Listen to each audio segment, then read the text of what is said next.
Good morning. My name is Gil Valley, and I thought I would document this process I'm going to go through this morning. I had a lot of discussion online, especially with my brother, about a family favorite, which was pork pie.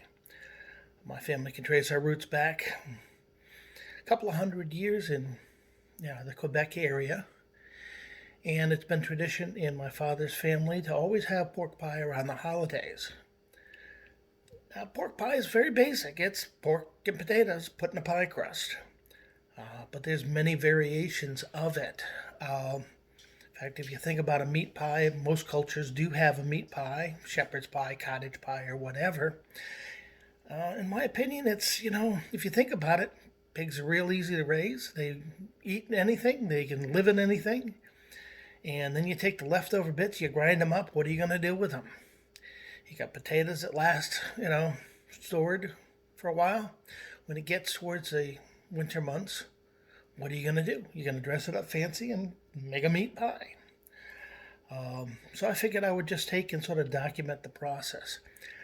I mess with the original recipe. I mean, it's anything you want to put in it, basically, as long as it's meat and potatoes in a pie crust. I've done it with venison, bison, sausage meat, mixed in other vegetables such as peppers, onions, carrots, celery, corn, whatever you want to do.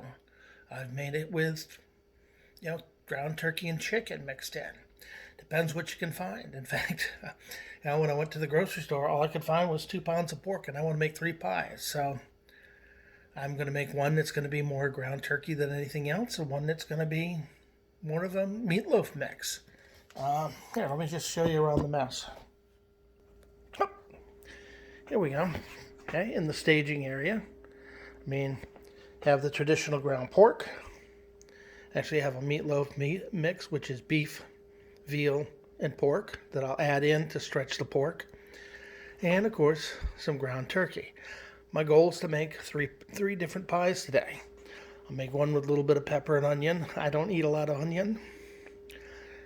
And I got potatoes. And of course, the New England staple, Bell's seasoning. You can put whatever you want, but Bell's has got a good poultry mix in there that tastes good. Of course, the obligatory cranberry sauce.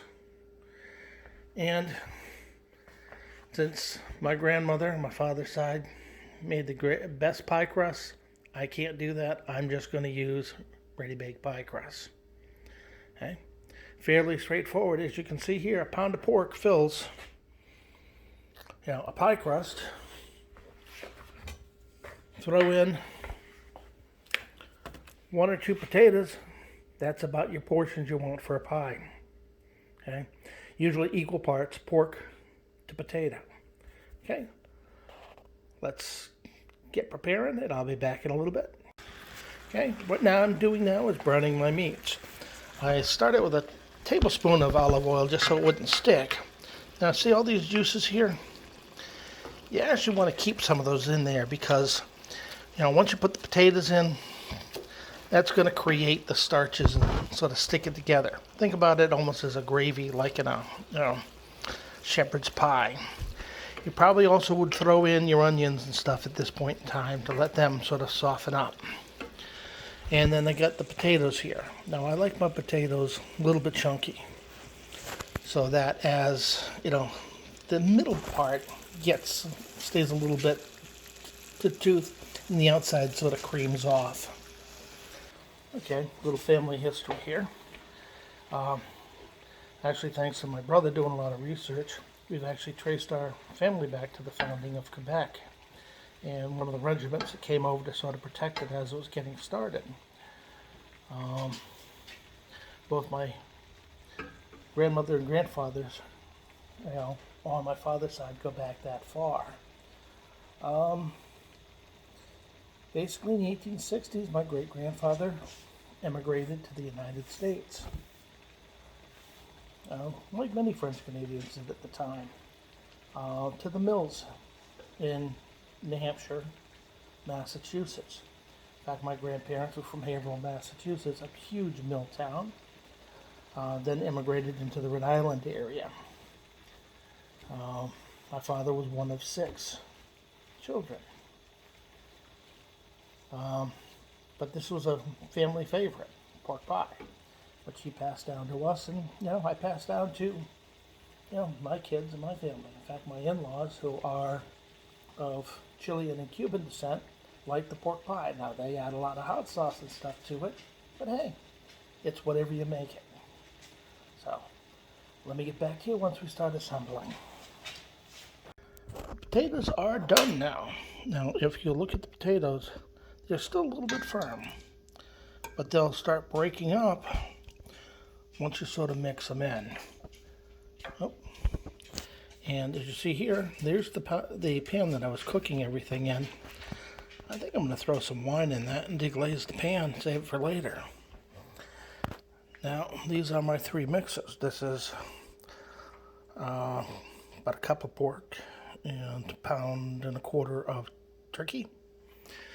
Then here is a cup and a half of pork with some carrots, peppers, onions, and corn that's been sauteed. And then, of course, the traditional pure pork here. Now, as I'm cooking it, I did salt it, spread it with salt. So, that has been seasoning during cooking. So, let me drain the potatoes and get back to you. Okay, now we come to seasoning. It's all to taste. I basically just put some pepper on. Can you see that? A little bit of salt.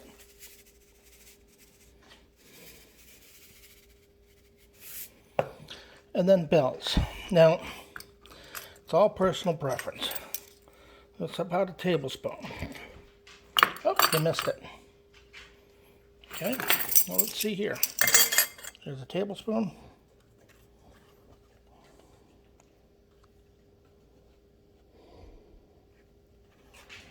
A little less than a tablespoon in that box. Okay. And, just stir it up, taste it, see how it is. Now, if you can see the potatoes, they're a little bit chunky. They'll break apart as, we mix it. Okay, we're back. I have the turkey and potato, the vegetable and mixed meats, and then the more traditional one here. According to the directions, it basically says cook at 375 for about 45 minutes. So that's what I'm going to do once I put the crust on and when it's almost time. And say hello to Leo. Okay, now all 3 pies are done. We have the mixed one with the vegetables, the turkey, and just the standard pork and potato. Usually like to have it rest for about 15 minutes afterwards so it sort of pulls together. And of course, whatever toppings you want will work. I see there's a couple of pepper jellies, hot sauce, and cranberry. So hopefully this helped you all out, and good luck. Thanks.